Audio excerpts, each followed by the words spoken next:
Au cœur de la société. Au cœur de la société est une émission de tous les samedis, préparée en synergie par les radios Inzamba Agatekakawe, Radio RPA Ijuya Wanyagihugu, ainsi que la radio-télévision Renaissance.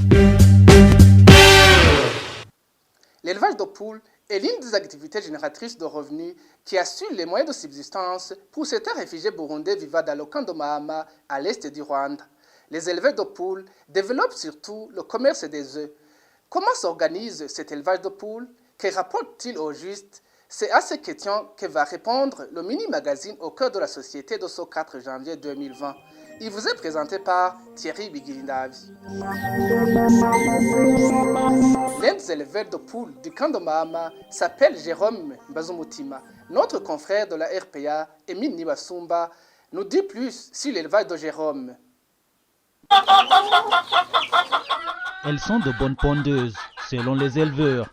Ces poules de race Sassou sont élevées ici, à une centaine de mètres du camp des réfugiés de Mahama.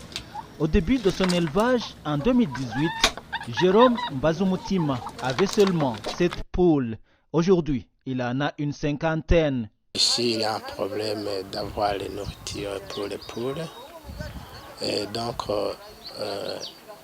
auparavant, j'avais besoin d'arriver à 300 poules, mais à cause des nourritures, je peux même rester à 200 poules. Le mélange du poisson, du sorgho et du riz broyé constitue l'alimentation de ces poules. Si son objectif d'obtenir 200 poules dans son poulailler est concrétisé, Jérôme Bazumutima pourrait avoir chaque jour 2500 francs rwandais de bénéfices. C'est équivalent à 2,5 €. Et si j'arrive à 200 poules et j'ai la chance d'avoir au moins 150 l'intérêt de 2500 par jour, ici ça me suffit. Les excréments de ces poules servent d'engrais dans les champs environnants. Les Rwandais ici en prennent gratuitement, indique Jérôme Bazumutima. D'autres défis auxquels Jérôme Bazumutima fait face, ce sont des maladies qui attaquent ces poules.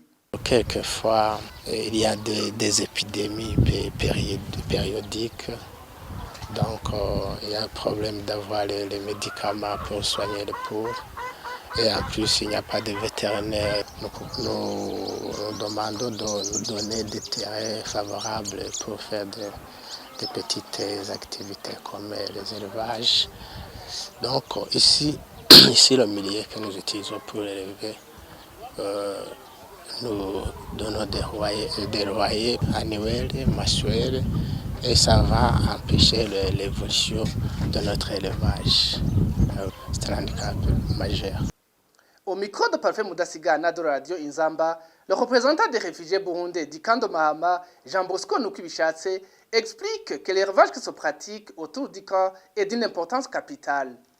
Icyambere nk'inka ziri hano usanga icyambere zifasha nyene umushinga kuronka uburyo. Premièrement, les vaches rapportent de l'argent pour leurs propriétaires après avoir vendu du lait, et vous comprenez aussi que les réfugiés en bénéficient pour le lait.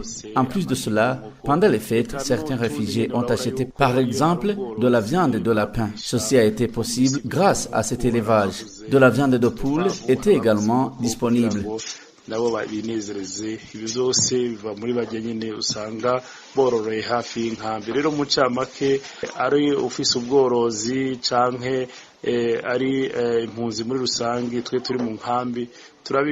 En résumé, toutes ces activités d'élevage nous aident dans l'un ou l'autre besoin. Autour du camp, il y a des champs de culture qui appartiennent à nos frères rwandais. Petit à petit, nous essayons de faire une demande de terrain parce que nous avons constaté, nous aussi, que ces éleveurs disposent de petites parcelles qui ne leur suffisent pas. Mais nous continuons à plaider auprès des autorités de la localité de Mahama et du district de Kirehe et nous espérons une réponse favorable.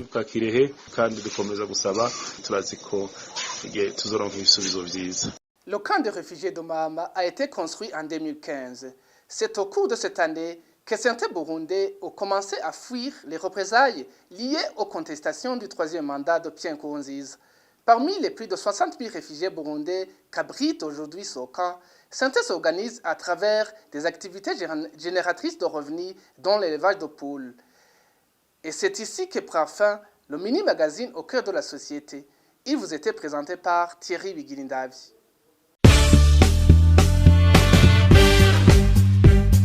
C'était l'émission Au cœur de la société.